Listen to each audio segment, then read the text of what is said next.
So this is a question that I got coming from Devil May Cry folks. So my main channel, I talk about power scaling, all sorts of Devil May Cry. We do all sorts of fun videos with what ifs. And I was asked, as soon as the Netflix show was announced, like, what are my thoughts, et cetera, et cetera. And I never got around to doing it. And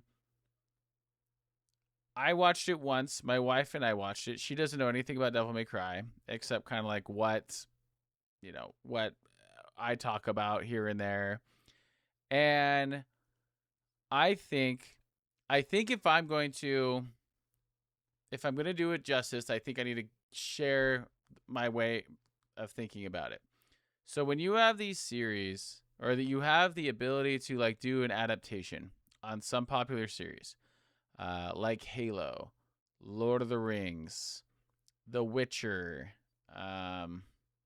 maybe even Star Wars with these shows, to some extent, it's hard. It's just hard as a loyal, dedicated fan of these series. You and the rest of the fandom is why it got popular enough to get the budget to go do that, right? And so I come at it with the frame of mind of, okay, either they could make it a continuation of what the series is and what it's known for, or it has to be really, really good. And I will give an example.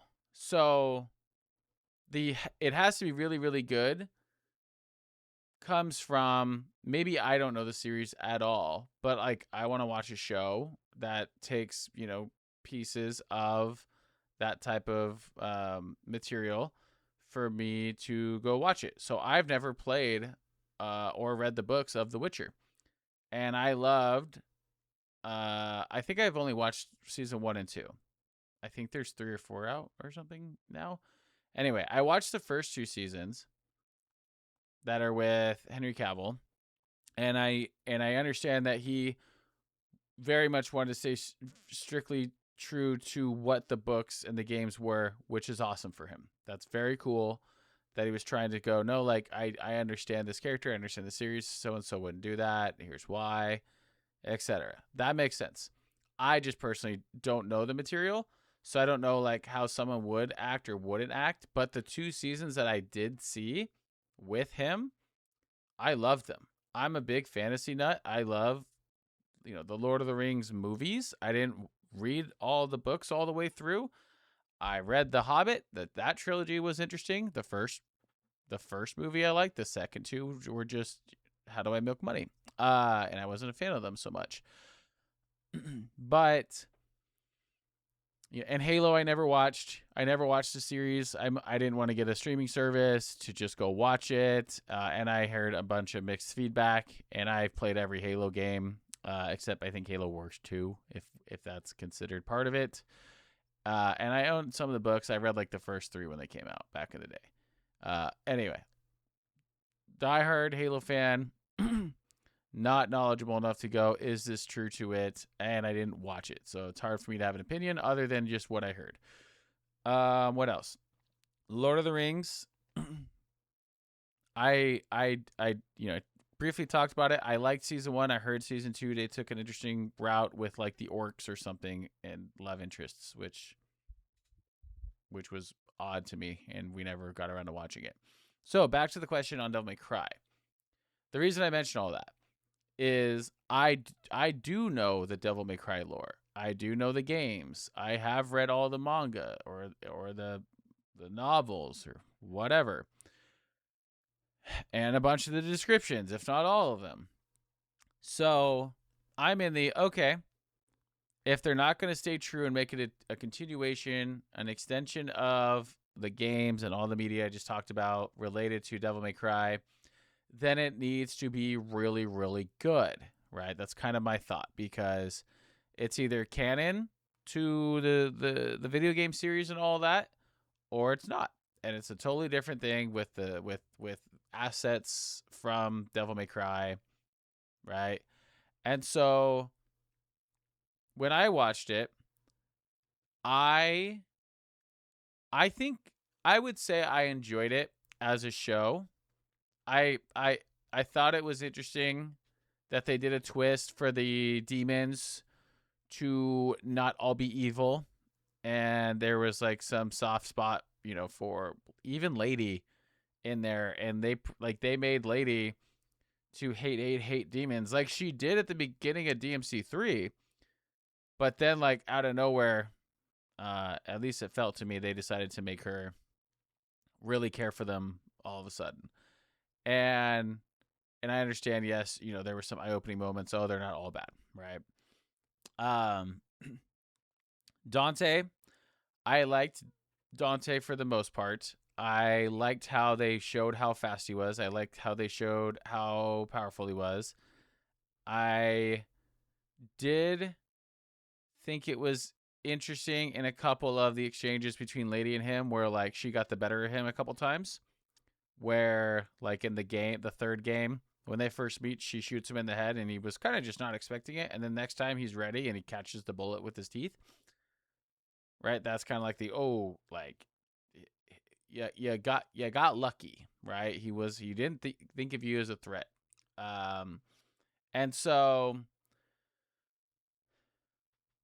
I think I liked Dante for the most part, other than I wasn't exactly a real big fan on like how he kind of had like an anime moment where he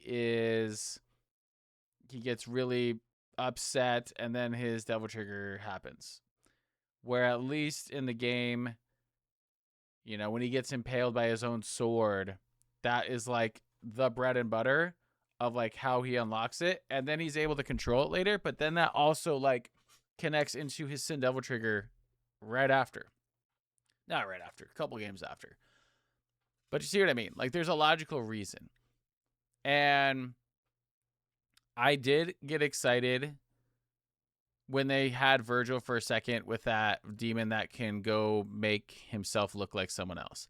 But at the same time, when they showed it, I'm like, oh my God, are they really going to show Virgil right now? Like that would be so early to just go reveal someone like Mundus or Virgil this early in the show. Like if you want this to have some sort of longevity, like you don't go and throw your big bad guys at Dante in the first couple episodes or even season. So anyway, moving on, I did like the rabbit. I forgot his name, but I liked the white rabbit a lot. He's technically in the manga, and he doesn't really play a big part, but in this show, I really liked him. And there were some interesting things about him with his technology and how that came to be.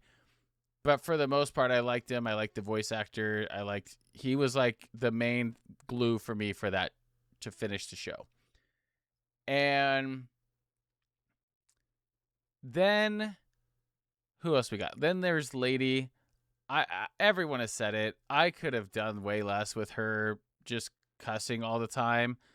And it's not like it was like bad language. It was just all the time. It was just on the line of obnoxious. Like for someone that's supposed to be as intelligent and dangerous as her, like she could have a larger vocabulary and maybe like, intellectually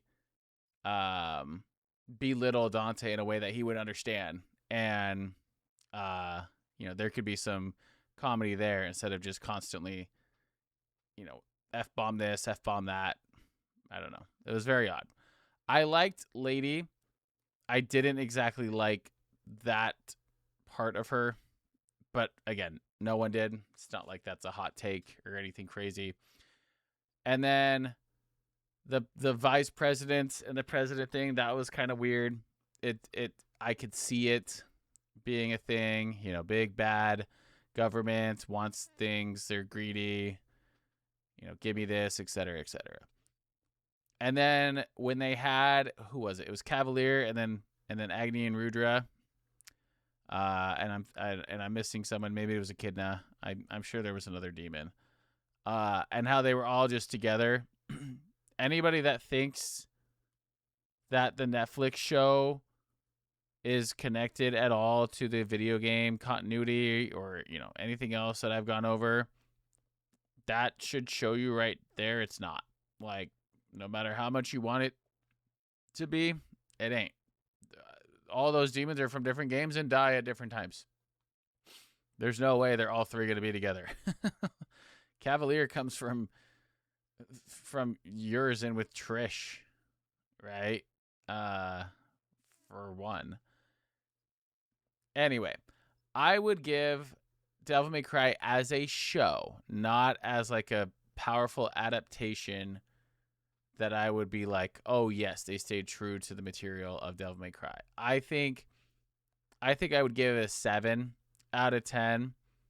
And that's really only because 6 I think is a little harsh, but 7 is like, I liked it, I watched it, I could see myself going and watching it again, but I'm not going to look forward to it like I would like a Breaking Bad, comparing shows. Like shows to shows, like, or if I want to go in the animated, corner, like I'm probably going to watch Naruto Shippuden or Bleach more than I am going to watch the DMC show. And if they were more true to it, that would be exciting, because then there would be like a whole nother nest of like, ooh, we're learning other stuff, and it just continues off the games, and then and then you have just this bigger world that you've developed, right? But they didn't. And as far as like an adaptation, yeah, they took assets from the series. That's like taking action figures from your favorite toy store, and then you go, okay, I'm gonna go make a video, and then you make a video, and then everyone goes, that was cool, but it wasn't at all related to the series that you talked about, and then we're upset about it. It's like, yeah, they took the assets from the thing that gave them the budget to go do it. So like as a show, it was entertaining. I'm not in a hurry to like keep going and watching it. Like I'll check out the next one, but I don't think it like wowed me like other shows that have other adaptations that I mentioned. And I can go on those, as well as we go through other shows to talk about here. But anyway, that's my rant on the Devil May Cry Netflix show. I'm excited that I think they're going to have a season 2. I think that should be interesting, and I'll have a more up-to-date video on that when that comes out.